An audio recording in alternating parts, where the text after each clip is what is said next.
Hello students, welcome back to my channel. और इस channel पर एमपी पटवारी परीक्षा जो 2017 में कंडक्ट की गई थी उसके गणित के प्रश्नों के सॉल्यूशन की सीरीज़ चल रही है। तो आज की वीडियो में 11 दिसंबर 2017 का जो फर्स्ट शिफ्ट था, मॉर्निंग शिफ्ट, उसके 10 क्वेश्चन सॉल्व करेंगे। और पिछले वीडियो में 9 दिसंबर और 10 दिसंबर के दोनों शिफ्ट के क्वेश्चंस ऑलरेडी सॉल्व करके मैंने चैनल पे अपलोड कर दिए हैं। तो अगर आपने वो नहीं देखे तो एक बार ज़रूर जाके देख लीजिए। और उससे पहले कि एक बात बता दूँ, आप चैनल को ज़रूर सब्सक्राइब कर लीजिए, क्योंकि मैं कंप्लीट सॉल्यूशन लेके आ रहा हूँ मैथ्स की पुराने प्रश्न पत्र की। Okay, so today's question is, पहला क्वेश्चन है आज के लिए क्वेश्चन नंबर 21।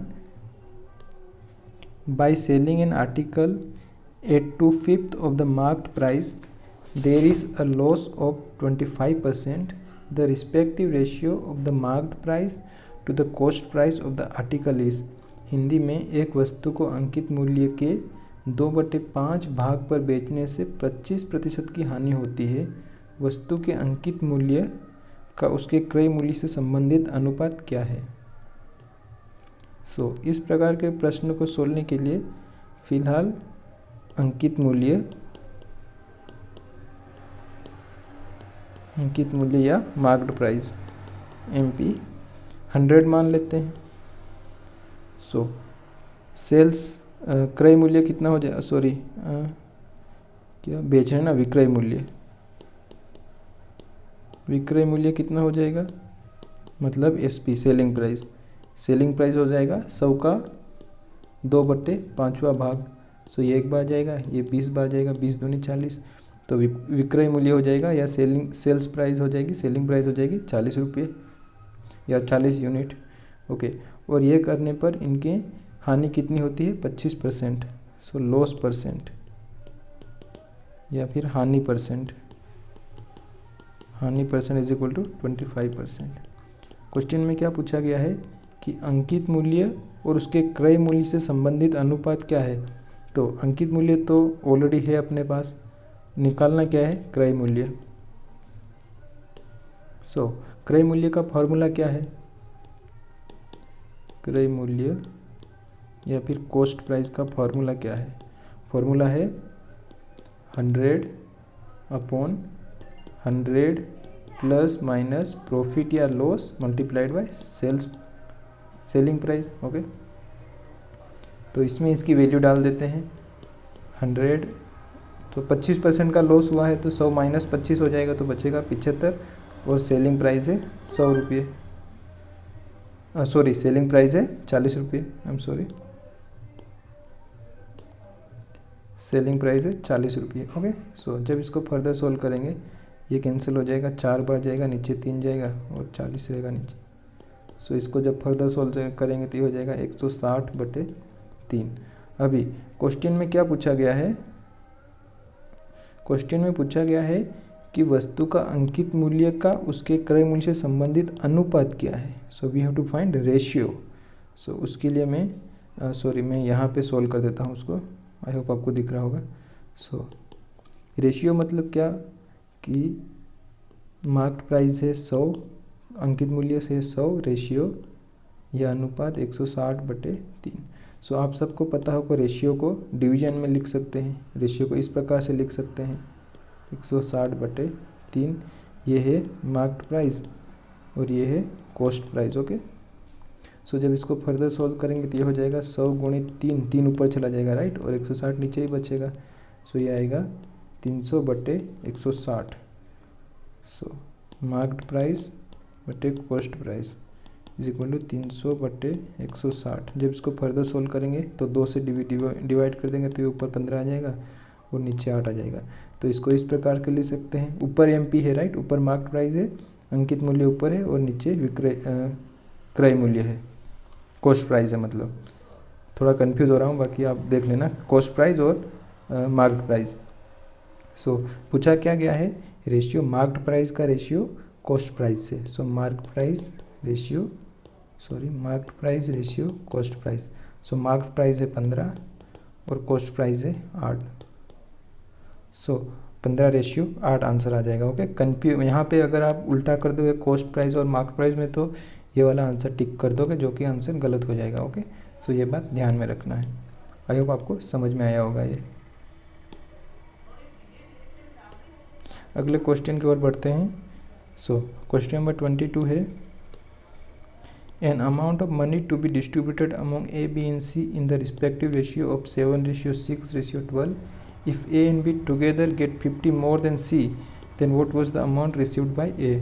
हिंदी में, एक धनराशि को A, B और C के बीच 7:6:12 के अनुपात में वितरित किया जाता है।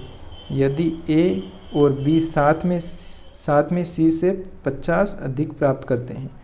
इम्पोर्टेंट बात यहाँ पे ध्यान रखना है, यदि A और B साथ में C से 50 अधिक प्राप्त करते हैं तो A द्वारा प्राप्त धनराशि क्या थी। सो क्वेश्चन में क्या दिया गया है, फर्स्ट ऑफ ऑल जो दिया गया है उसको उतार लेते हैं। A:B:C और दिया गया है इनको 7:6:12 के अनुपात में ये धनराशि बांटते हैं। अभी क्वेश्चन में क्या दिया गया है, यदि A और B साथ में C से 50% अधिक प्राप्त करते हैं, प्रतिशत नहीं सॉरी ओनली 50 अधिक प्राप्त करते हैं।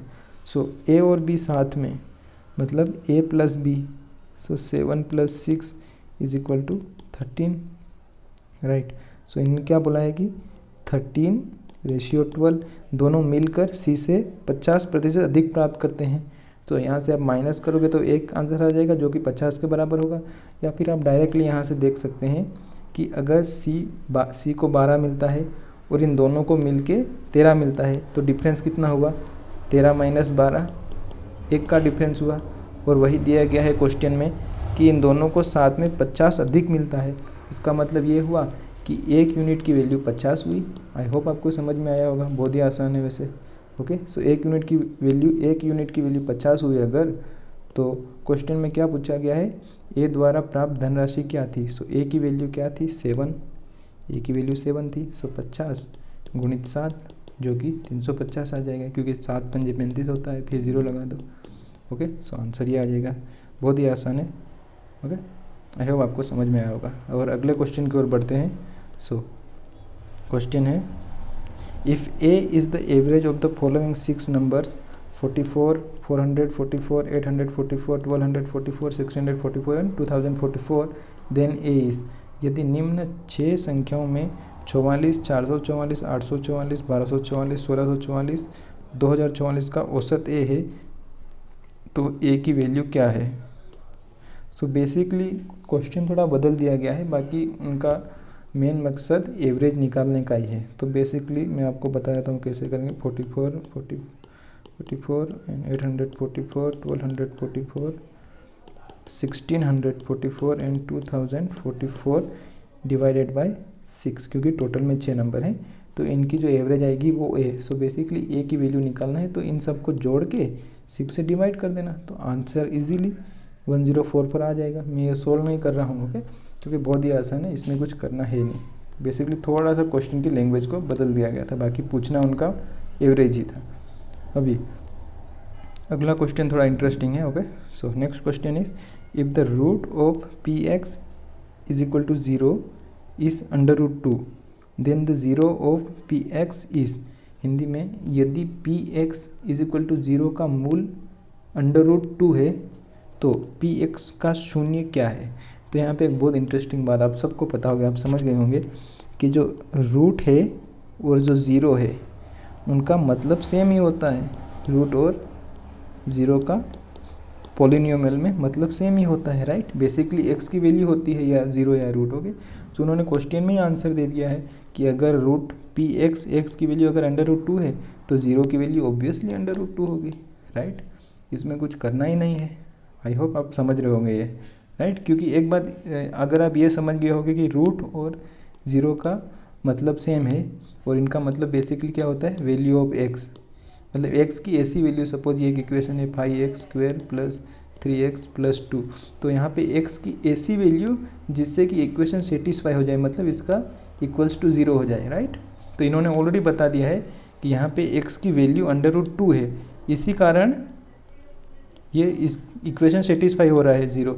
सो यहाँ पे रूट बोल दिया, यहाँ 0 बोल दिया, तो आंसर अंडर रूट 2 ही आना चाहिए, राइट। बहुत ही सिंपल है, थोड़ी सी बात समझना है यहाँ पे। और अगर आपको इसमें, क्योंकि मैं देख रहा हूँ कि जो पोलिनोमियल्स के बहुत सारे क्वेश्चन पटवारी एग्ज़ाम में पूछे गए थे, पिछली पटवारी एग्ज़ाम में कम से कम, तो अगर आप इस पर थोड़ा ज़्यादा स्टडी करना चाहते हो तो क्लास 9th का और 10th में भी है शायद कोई चैप्टर, वो मेरे को याद नहीं आ रहा है, बाकी 9th का 2nd चैप्टर आप ज़रूर जाके एक बार देख लीजिए, वहाँ से आपके पूरे बेसिक्स क्लियर हो जाएंगे, राइट। और आसानी से आप ये सब सोल्व कर पाओगे। ये आपको समझ में आएगा भी। बढ़ते हैं अगले क्वेश्चन की ओर। अंडर रूट 3, सो कुछ लिखा हुआ नहीं, बस क्वेश्चन दिया गया है। 3 डिवाइडेड बाई अंडर रूट 6, मैं लिख देता हूँ 3 डिवाइडेड बाई अंडर रूट 6। सो इस प्रकार के क्वेश्चन को सोल्व करने के लिए बेसिकली क्या करना पड़ता है कि जब नीचे जो अंडर रूट वाला नंबर रहता है उससे न्यूमरेटर और डिनोमिनेटर को मल्टीप्लाई कर देना रहता है। मतलब न्यूमरेटर से भी मल्टीप्लाई करना रहता है और डिनोमिनेटर से भी मल्टीप्लाई करना रहता है।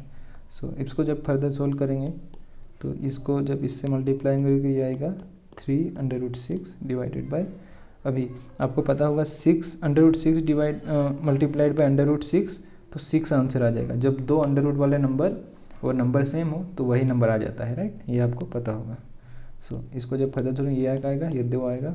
सो इसको जब आंसर लिखेंगे तो ये आ जाएगा 1 अंडर रूट 6/2। सो यहाँ पे 1 लिखने की कुछ ज़रूरत नहीं है, तो आंसर आ जाएगा अंडर रूट 6/2। सो बेसिकली ये वाला आंसर आ जाएगा। आई होप आपको समझ में आया होगा। बढ़ते हैं अगले क्वेश्चन की ओर। क्वेश्चन है, if the area of the square field is 2550.25 metre square then its side is, यदि एक वर्गाकार क्षेत्र का क्षेत्रफल 2550.25 मीटर स्क्वायर है तो इसकी भुजा क्या होगी। सो बेसिकली यहाँ पे एक स्क्वायर फील्ड है, सॉरी ये थोड़ा गलत बन गया, 1 सेकेंड मैं बता। एक स्क्वायर फील्ड है, मान लो ये वाला, ओके। और इसका एरिया क्या है, एरिया है 2550.25, ओके। सो अभी स्क्वायर का एरिया का फॉर्मूला सबको पता है, विच इज़ ए स्क्वायर, मतलब ए इंटू ए स्क्वायर का एरिया, एक वर्ग का एरिया भुजा गुणित भुजा होता है। So a square is equal to 2550.25, okay. So जब इसको फर्दर सोल्व करेंगे तो जब यहाँ से स्क्वायर हटाएंगे तो ये जाएगा ए अंडर रूट 2550.25, राइट। सो अभी अंडर रूट निकालने के लिए यहाँ से डायरेक्टली देख सकते हैं कि कौन सा नंबर अप्रोक्सीमेटली इसके पास में आ जाएगा, राइट। सो 50 का स्क्वायर करेंगे तो ये आ जाए 2500, राइट। सो ये तो इसको पास में आएगा नहीं। और 51 का जब स्क्वायर करेंगे, 51.5 का स्क्वायर करेंगे तो ये 2550 से ज़्यादा हो जाएगा, राइट। तो आंसर अप्रोक्सीमेटली ये वाला ही आएगा। आप डिवाइड करके देख सकते हो, पहले 50 से 50 गुना करके देख लेना और फिर 51.5 से 51.5 गुना करके देख लेना, तो आंसर इससे आगे निकल जाएगा। तो इसका मतलब यही है कि आंसर ये वाला राइट हो जाएगा। ये शायद अप्रोक्सीमेटली कुछ आंसर आ रहा है, आंसर एकदम यही वाला नहीं आ रहा है, बाकी आप इसको मान सकते हैं, राइट। अब अगला क्वेश्चन जो है ये मैं आपके लिए सोल्व नहीं कर रहा हूँ, आप आसानी से सोल्व कर सकते हैं। एवरेज निकालना है, सबको जोड़ के 5 से डिवाइड कर देना, आंसर इजीली आ जाएगा। नेक्स्ट क्वेश्चन की ओर बढ़ते हैं। अगला क्वेश्चन है, if 5x square minus 4x plus 7 is equal to 0 then 5x minus 2 whole square is equal to, if 5x square minus 4x plus 7 is equal to 0 है तो 5x minus 2 the whole square निम्न के बराबर है। सो मैंने बोला था basically polynomials के बहुत सारे क्वेश्चन पूछे गए हैं। यहाँ पे देख सकते हैं कि एक और क्वेश्चन पूछ लिया इन्होंने। सो ये थोड़ा अच्छा क्वेश्चन है बेसिकली, तो इसको सोल्व करते हैं, राइट। सो 5x square minus 4x plus 7, okay. यहाँ पे अब यहाँ पे x पे स्क्वेयर है, बाकी 5 पे स्क्वेयर नहीं है, तो इसको अगर अपन 5 से मल्टीप्लाई करते हैं पूरे इक्वेशन को तो 5 भी स्क्वेयर में चला जाएगा, राइट। सो वही करते हैं, 25x ओके स्क्वेयर माइनस ये हो जाएगा 20x और ये हो जाएगा 35। ओके, अब 25 इज़ 5 स्क्वायर, तो इसको ऐसा लिखा जा सकता है, राइट। आप समझ रहे होंगे। अभी बेसिकली यहाँ पे जो आप देख सकते हैं कि एक इक्वेशन का रूप ले रहा है a minus b the whole square, और यहाँ से भी समझ सकते हैं कि मतलब कुछ हद तक यहाँ से दिख रहा है कि ये एक आइडेंटिटी फॉलो कर रहा है, a square minus 2ab plus b square, right. और यहाँ से बिल्कुल पता चल जाएगा a minus b the whole square, a minus b the whole square, right. So basically जो ये वाला इक्वेशन है इसको कैसे ना कैसे करके इस वाले फॉर्मेट में बदलना है, राइट। जब भी अपना आंसर ये वाला आ पाएगा, इसके पास में अपन आ पाएंगे, राइट। आई होप आप इतनी बात समझ रहे हो। सो 20 को कैसे लिख सकते हैं, 20 को लिख सकते हैं 2 गुणित 10, और 10 को फिर कैसे लिख सकते हैं 2 गुणित 5, 2 गुणित 5, राइट। सो बेसिकली यहाँ से अपना ये 2ab हो जाएगा, राइट। सो ये 2 का 2 रहेगा, ये a और b। पर यहाँ पे एक बात समझना है कि यहाँ पे अगर a 5x है और b 2 है, सो यहाँ पे b को 5 नहीं ले सकते हैं क्योंकि फिर वैल्यू बहुत अलग चली जाएगी। तो यहाँ से आसानी से एक चीज़ कर सकते हैं, इसको ऐसे लिखा जा सकता है 2 × 5 × 2। तो यहाँ से 2 a 5 हो जाएगा और b 2 हो जाएगा, तो बेसिकली अपन को मतलब b से है, राइट। तो अपन इसको इस तरीके से लिख देंगे। सो यहाँ पे इसको लिखेंगे 2 multiplied by 2, sorry 1 second, 2 multiplied by 5 multiplied by 2 and multiplied by x जो कि ऊपर था प्लस 35। अभी मैं इधर वाला रब कर रहा हूँ, तो इसको फर्दर सोल्व करते हैं। सो अभी ये हो गया, ये a हो गया, सॉरी ये 2 हो गया, ये a हो गया और ये b हो गया, राइट। सो मैं इसको यहाँ पे सोल्व कर रहा हूँ। 5x स्क्वेयर माइनस 2ab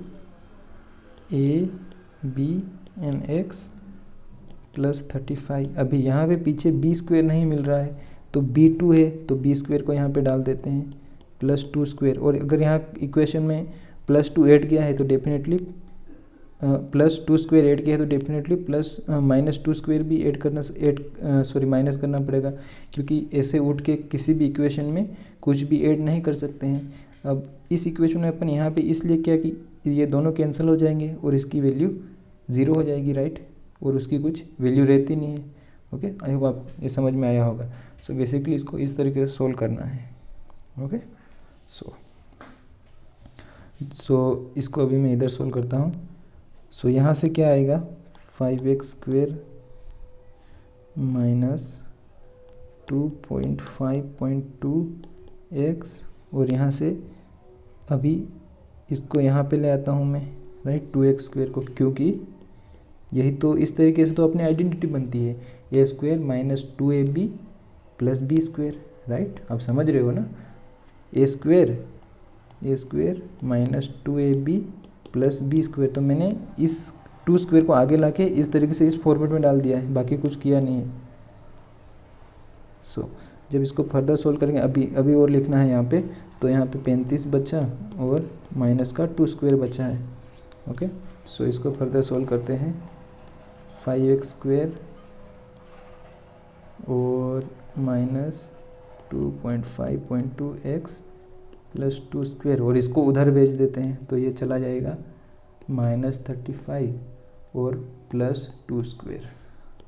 सो यहाँ से अभी आइडेंटिटी अपन को मिल रही है a square minus 2ab plus b square, तो इसको directly a square minus b square लिख सकते हैं, इज इक्वल टू ये यहाँ पे क्या हो जाएगा -35, सो -35 प्लस 4। सो इसको ऐसा लिखा जा सकता है 5x minus 2 the whole square, क्योंकि दोनों साइड स्क्वेयर है, तो हो जाएगा -31। सो यही पूछा गया था क्वेश्चन में कि 5x माइनस 2 स्क्वेयर की वैल्यू क्या है, तो उसके आंसर आ जाएगा -31।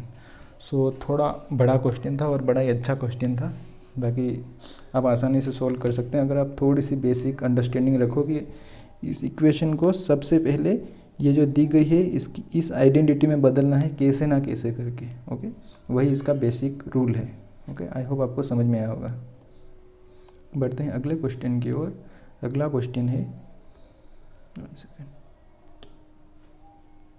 अगला क्वेश्चन है ABC completed an ice cream eating context.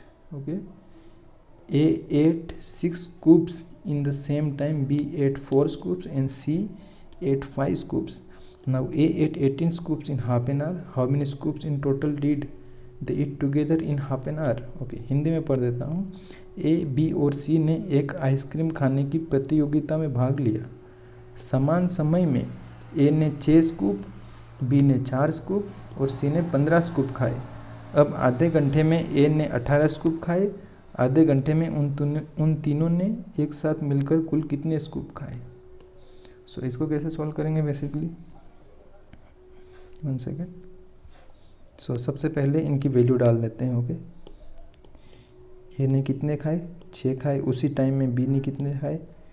4 खाए. और उसी टाइम में सी ने कितने खाए? 5 खाए. अभी क्वेश्चन में क्या दिया गया है कि ए ने आधे घंटे में 18 स्कूप खाए, या फिर ए अगर आधे घंटे में 18 स्कूप खाता है, राइट. सो टाइम तो इन्होंने यहाँ पे भी सेम ही टाइम लिया, राइट. सेम टाइम ही लिया, ये तो क्वेश्चन में दिया गया है. तो अगर 6 18 बन जाता है, राइट, आधे घंटे में 18 स्कूप खाएगा, तो 4 कितना बन जाएगा? 6 तियाँ 18, 4 तियाँ 12 हो जाएगा, और 5 तियाँ 15 हो जाएगा. तो थोड़ी सी समझने की बात है, बाकी क्वेश्चन बहुत ही आसान है. तो यहाँ से ये हो जाएगा 8 2 10, 8 2 10 और 5 15, हासिल लगाए 45. सो 45 आंसर आ जाएगा. उन्होंने तीनों ने मिलकर 45 आइसक्रीम के स्कूप्स खाए. ओके, आई होप आपको समझ में आया होगा. बढ़ते हैं अगले और आज के आखिरी क्वेश्चन की ओर. क्वेश्चन है, James can mop and sweep a floor in 24 minutes and Jill can do the same work in 12 minutes. If they work together then how long will it take for the work to be completed. Hindi में आपको समझाता हूँ. James फर्श को 24 minute में झाड़ और पोंछ सकता है, और जिल ऐसा 12 मिनट में कर सकता है. यदि वे एक साथ मिलकर कार्य करते हैं तो कार्य पूरा करने में कुल कितना समय लगेगा. सो क्वेश्चन बेसिकली जहाँ पे दिन रहता है ना, दिन, वहाँ पे उन्होंने मिनट कर दिया है. बाकी क्वेश्चन बहुत ही सिंपल है, मैं समझाता हूँ. सो जेम्स कितनी मिनट में काम कर लेता है? 24 मिनट में. और जिल कितनी मिनट में काम कर लेता है? 12 मिनट में. सो अगर इनका एलसीएम ले लेते हैं तो इनका टोटल वर्क आ जाएगा. इसको आप दूसरी मेथड से भी सोल्व कर सकते हैं, बाकी ये बेटर और लेस कंफ्यूजिंग मेथड है, तो मैं यही रिकमेंड करूँगा कि आप इस तरीके से करो. तो इनका एलसीएम लेंगे तो ये 24 आ जाएगा. तो 24 क्या है? Total work. अभी टोटल वर्क कितना है? तो 1 मिनट वर्क. यहाँ पे 1 डे वर्क आएगा नहीं, क्योंकि मिनट्स में काम हो रहा है. तो यहाँ से 1 मिनट का वर्क निकाल लेते हैं. 1 मिनट वर्क. सो जेम्स कितना करेगा 1 मिनट में, और जिल कितना करेगा? सो जेम्स करेगा 24 डिवाइडेड बाई 24. इसको इससे डिवाइड करेंगे तो 1 ही आएगा. और जिल कितना करेगा? 12 को 24 से डिवाइड करेंगे तो 2 करेगा.